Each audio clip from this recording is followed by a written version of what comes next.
Every 6 months, I try to do an upcoming most anticipated deck releases video, and this is for the next 6 months.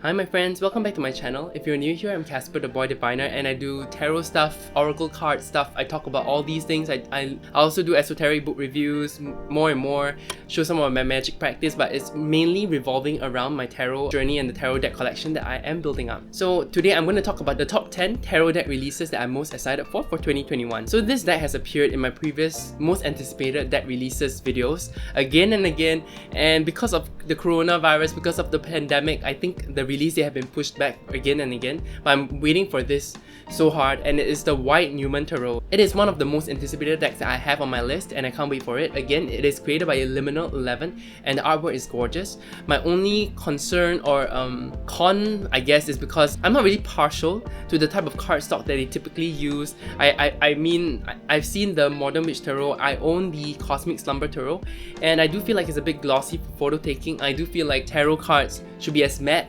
as possible, or even at least a smooth finish and never a glossy finish. But I'm sure Liminal 11 has their own fans, their cardstock, and people might prefer that as well for their audience. So I understand if it's that cardstock. But again, it is still one of my most anticipated decks. It is a beautiful deck. Elba is a great artist and I really can't wait. It's been on my wishlist for so long and I can't wait to get it. Thank you so much Liminal 11 for all that you do for the community. They are a really lovely publisher, has so much thought put behind every single product they put out. Along with the white Numen, they are also releasing the New Chapter Tarot. The New Chapter Tarot is a bit more traditional to me, I feel, somehow. It doesn't look as modern, but it is a very beautiful tarot deck that I'm interested in. I'm anticipating it, but I don't know if it would fit in my collection as of yet. Let me read to you the description that is on Liminal 11's website. The New Chapter Tarot is one woman's self-portrait of change. I love that description.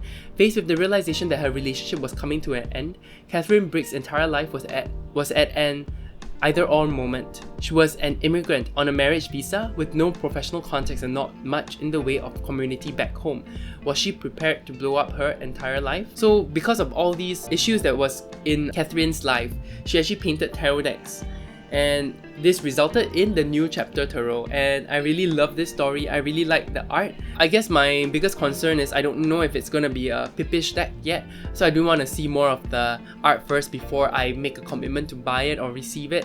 At the same time, I really do enjoy the description. I like the story behind the tarot deck. It is a beautiful story, and it is also by Liminal 11. So that's two decks. The third deck that has been on my previous anticipated list is the Dreamkeepers Tarot. The Dreamkeepers Tarot has been pushed back again and again, and I think it would be out in 2021 January, but we are not sure. I really hope they managed to get this tarot out. This was a tarot that was, I think, previously self-published by Liz Houston, I think, but it's gonna be released for mass market next year in January. I really like the imagery. I don't know if there are any changes to the images between the indie version and the mass market version. I've tried to look at Liz Houston's website, but I don't know, it's not really very clear if there will be any changes. So I guess the best way is to, if you're not sure, you might want to wait for people to get it, and if they have the original, they can actually do a comparison between the original indie one and the mass market version. From there, I guess that will be clearest, but I really do hope that the publisher actually says something, because the indie version is still on sale for like 50 USD, I think, roughly. And that one has like I think a pretty hefty guidebook with it. I don't know what the US games one has. So that's the third one. Another deck that I don't know about it because I don't really watch the TV series, but it's the Supernatural Tarot deck. I love the brothers in the Supernatural world. I've watched a few episodes here and there, and I think it's mainly because they're so attractive and so, I don't know how to explain it. Their personalities really shine through as characters. I've been tempted by the Supernatural Tarot deck. At the same time, I don't know enough about the lore of that universe, and that's why it's holding me back, definitely. I think if you're a Supernatural fan, this would be a deck that would be on your list. I'm putting it here because I do feel like I am drawn to that deck more than I thought I'll be. So maybe I should just watch the TV series. I don't have much time to spare. I should be reading more, but you know, that's always an option. And so I'm just mentioning it here. I think it's supposed to come out March 2021, so you can look out for that in March 2021. And usually I like to talk about decks that are more mass market in the sense because they have a more solid release date, whereas indie decks always are pushed around. But this time I didn't really see many other mass market decks that I was really into for 2021. I already mentioned all of this. There's one more that maybe deserves a short mention, which is the Nature Spirit Tarot, but I really hate the papyrus font, and I can't deal with that deck. But you know, it is something that was released long time ago and gonna be re-released. So if you're interested, you should wait. You shouldn't buy an OOP version. You should just wait until this one comes out next year. Those are the 4 decks I want to talk about that are mass market. Let me talk about the indie decks. The first indie deck that I have not purchased, or no one has purchased, but everyone is into, is the Black Tarot, and this is by R Black. His art is beautiful. He has done art for The Prophet, one of the books that I should be reading. His art is really like window paney, black, simple. It has the nice colors, nice flat colors. I really love his art style, and I really feel like his tarot is very traditional and yet very fresh. Modern but traditional. So I really like that kind of mix, and I really am enjoying seeing it come out. I really hope it wouldn't be too expensive. It is one of the decks that I've been watching the past year as R Black really grew and drew every single card step by step. He's been sharing it on his Facebook, so if you want to see more of his cards, you can go to his Facebook, R Black I think, and just have a scroll through his feed. I'm going to show some of my favorite cards here and there. So that's the first indie that I want to talk about. It's the 5th deck in this whole video.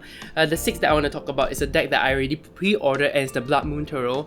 Shouldn't be a surprise to anyone. It has been in the works for years and years and years, and finally I feel like Sam has finally gotten to that point where she's really producing the deck. It's supposed to be all printed in December, which is now, and sent out next January, so I really hope I get it in time. I really love this deck. I love the look. I think her art is impeccable.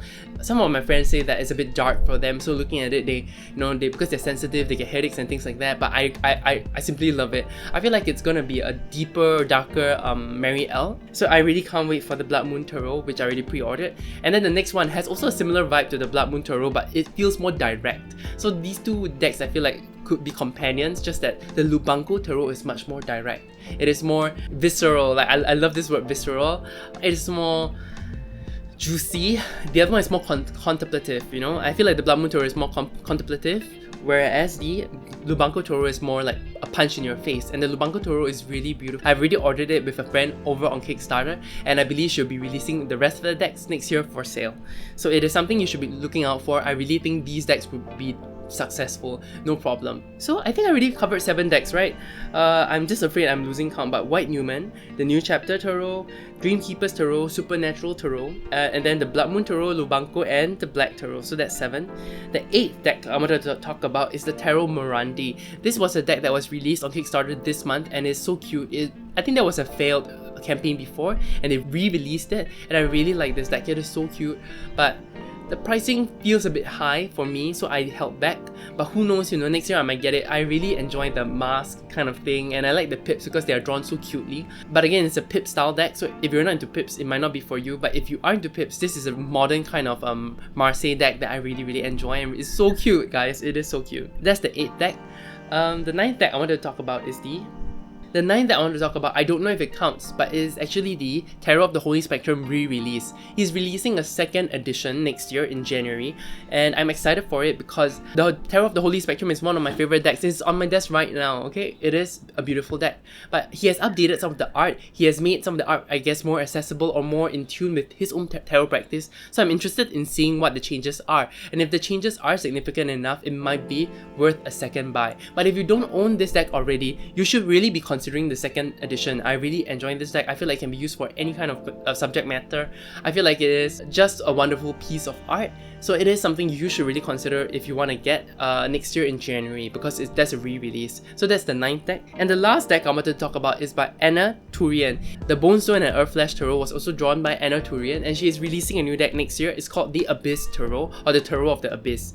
It is a black and white deck. The problem is I really tried to do some research on a high level, but I really don't know if it's gonna be an indie deck or a mass market deck, so I'm leaving it number 10, the last one I talked about. But it is something to watch out for next year. I believe it'll be out next year, either as an indie deck or a mass market deck. I really don't know. I feel like Anna Turian's strength in her cards are the amount of details she put.